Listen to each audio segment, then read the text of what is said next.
I'm gonna attempt again, for any new guys, refrigerant recovery and temperature change.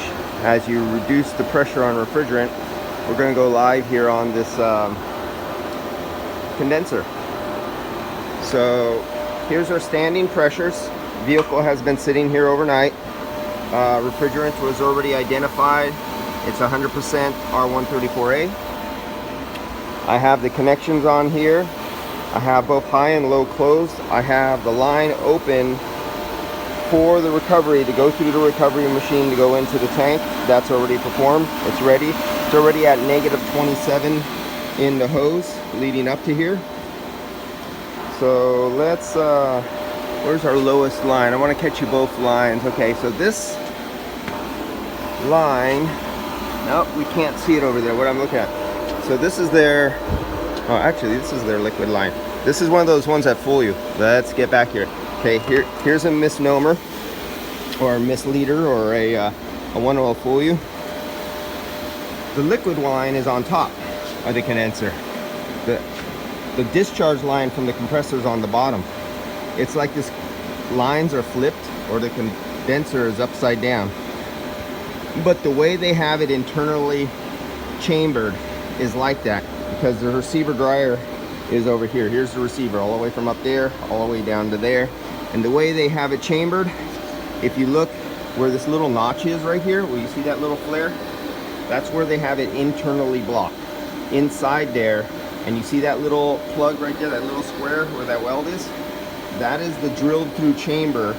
And actually the refrigerant, it catches the refrigerant at the bottom of the dryer, and they have a tube internally casting it all the way to the very top, and then feeding it through this last 1, 2, 3, 4, 5, 6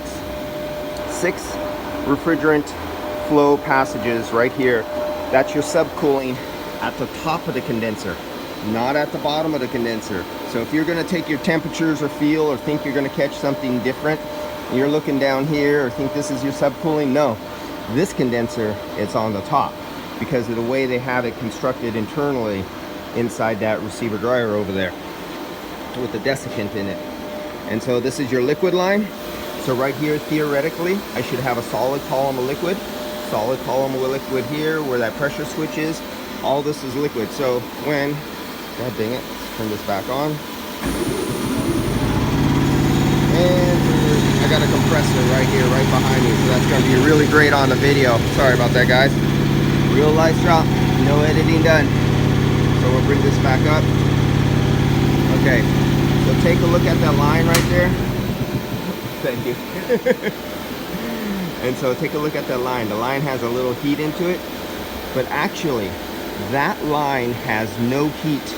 Let's see if I can block it. I'm trying to find out where it's getting its heat source from.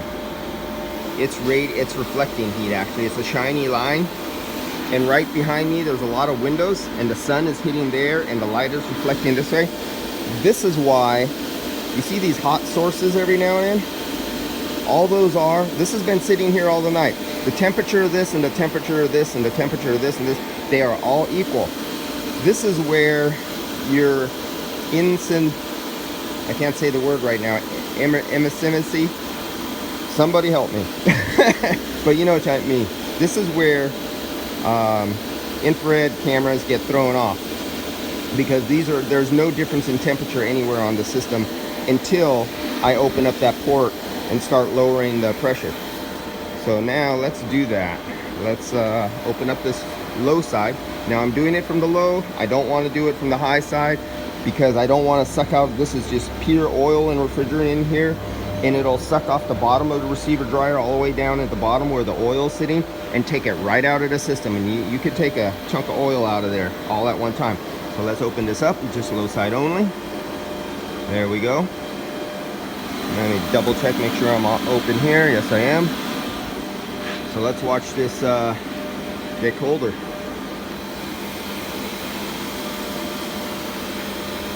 Wait, what's happening? Where's that glow going? The glow's starting to go away from that liquid line a little bit. It should be, because we're down to 51 PSI on the liquid line. So this is the high side. I could feel that's getting colder. But look, it looks hot. Don't you see it's red? and red means hot? No, that's the reflection of heat coming through the wall here, striking the shiny aluminum and coming back into my camera, showing as heat. There is no heat there. Now what we should see, that black line would be getting colder. And there's our brand. See that band on top? See that right up there with the liquid in there turning cold? That's what we're looking for. Now the whole thing, now you could see the subcooling passages, those top lines, and it's sucking off of that tube right now. Now this physically should be cold, but it is shinier than the rest. It's semi-flat instead of fins that reflect the light. Because they're fins, they don't reflect the light back out. This is flat, so it kind of shows heated, but this is the problem with infrared cameras. If you don't know, right now at 7 PSI, and I just removed the liquid out of that receiver dryer, it is not no 66 degrees.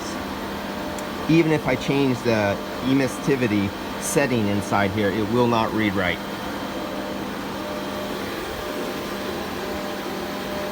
So there's our nice cool liquid being pulled out of the top. We're down to almost 0 PSI on the low side. We're at 5. Now I can open up the high side line because there's just vapor in there, and I have no worries of pulling out liquid refrigerant containing oil inside that line because there's no more liquid refrigerant inside of it.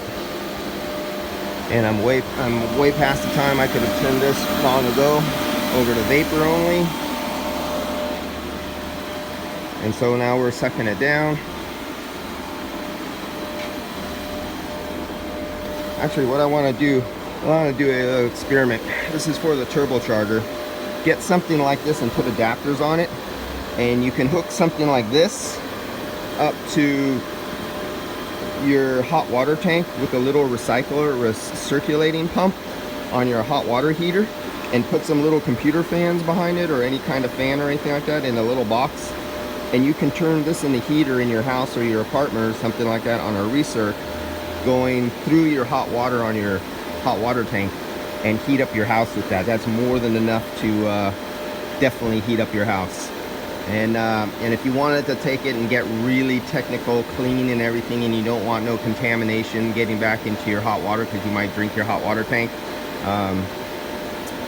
it's a possibility. So what you could do is you can scavenge a plate heat cooler off of one of the plate heat exchangers on one of the glycol loops out of one of the vehicles, and then put it on a glycol loop going through to your air glycol heat exchanger.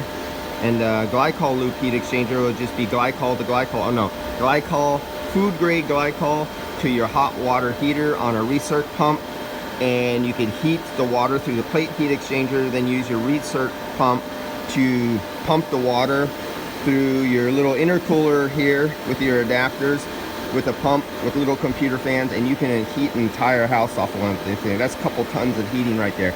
If you had 140 degree water going through that, you have several tons of heating capability out of that small heat exchanger, just with a couple computer fans. And it went off again.